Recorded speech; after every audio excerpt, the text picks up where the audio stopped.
வணக்கம். இன்றைய சட்டக்கவசம் செய்திகள் வாசிப்பது தளபதி நித்யராஜ். 11/12/2024 விடுனர் கு. கார்த்திகேயன், ஆசிரியர், சட்டக்கவசம் மாத இதழ், flat number 1969, TNHB, Avadi, Chennai 54. பெறுநர் மாநகராட்சி ஆணையர் அவர்கள், திருவண்ணாமலை மாநகராட்சி. ஐயா வணக்கம்.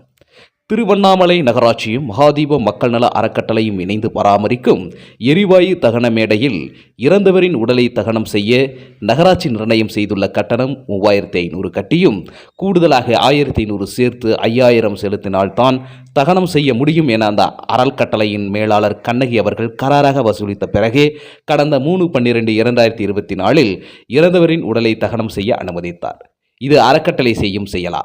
மேலும் 11/12/2024 அன்று ஈம காரியம் செய்ய ஈசன்யா குளம் சென்று குளம் பராமரிப்பு கமிட்டிக்கு 500 செலுத்தி ரசீது பெற்ற பின்னரும் கூடுதலாக 300 கொடுத்த பிறகே அனுமதிக்கப்பட்டோம் என பாதிக்கப்பட்டோர் புகார் அளித்தனர்.